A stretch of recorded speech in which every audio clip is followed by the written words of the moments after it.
Pagbasa mula sa ikalawang sulat ni Apostol San Pablo sa mga taga-Korinto. Ang pag-ibig ni Kristo ang naghahari sa amin, sapagkat natitiyak naming may isang namatay para sa lahat, kung kaya't ang lahat ay maibibilang ng patay. Namatay siya para sa lahat, upang ang mga nabubuhay ngayon ay huwag nang mabuhay para sa sarili, kundi para kay Kristo na namatay at muling nabuhay para sa kanila. Kaya ngayon, ang pagtingin natin sa bawat tao ay hindi na batay sa sukatan ng tao. Noong unay, ganoon ang ating pagkakilala kay Kristo, ngunit ngayoy hindi na. Kaya kung nakipag-isa na kay Kristo ang isang tao, isa na siyang bagong nilalang. Wala na ang dati niyang pagkatao. Sa halip, ito'y napalitan na ng bago.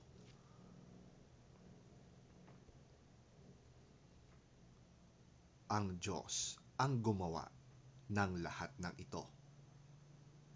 Sa pamamagitan ni Kristo, ibinilang niya tayong mga kaibigan at hindi nakaaway, at pinili niya kami upang ang iba pang mga tao ay maging kaibigan rin niya. Ang ibig sabihin, sa pamamagitan ni Kristo, ang mga tao'y ibinilang ng Diyos na kaibigan at nilimot na niya ang kanilang mga kasalanan. At kami naman ay inatasan niyang ipamalita ito. Kaya nga, kami mga sugo ni Kristo. Ang Diyos mismo ang nakikiusap sa inyo sa pamamagitan namin. Kami nakikiusap sa inyo alang-alang kay Kristo. Hayaan ninyong maging kaibigan kayo ng Diyos.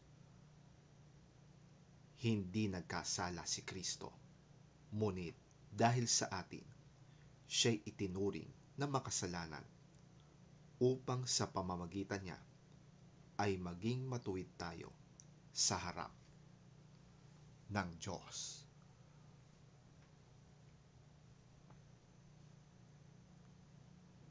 Ang salita ng Diyos. Salamat sa Diyos.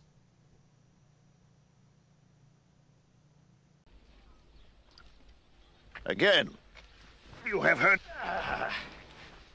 that it was said to the people long ago, do not break your oath, but keep the oaths you have made to the Lord. But I tell you, do not swear at all. Either by heaven, for it is God's throne, or by the earth, for it is his footstool, or by Jerusalem, for it is the city of the great king. And do not swear by your head, for you cannot make even one hair white or black. Simply let your yes be yes and your no, no. Anything beyond this comes from the evil one.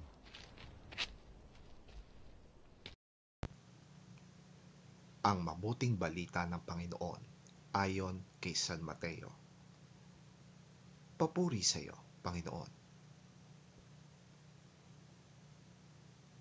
Narinig din ninyong iniutos ng Diyos sa inyong mga ninuno. Huwag kang susumpa ng walang katotohanan. Sa halip, tuparin mo ang iyong sinumpaang panata sa Panginoon. Ngunit sinasabi ko sa inyo, huwag na kayong manunumpa kapag kayo'y nangangako. Huwag din niyo sasabihin, saksi ko ang langit, sapagkat ito'y trono ng Diyos. O kaya'y saksi ko ang lupa, sapagkat ito'y kanyang tuntungan. Huwag din ninyong sasabihin, saksi ko ang Jerusalem, sapagkat ito'y lungsod ng dakilang hari. Huwag mo ring ipanumpa ang iyong ulo, sapagkat ni isang buhok sa iyong ulo ay hindi mo kayang paputiin o paitimin.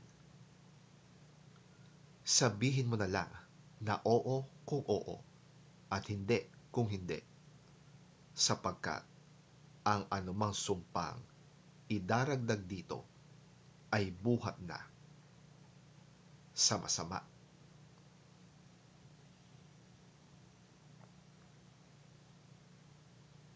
Ang mabuting balita ng ating Panginoon. Pinupuri ka namin, Panginoong Hesukristo.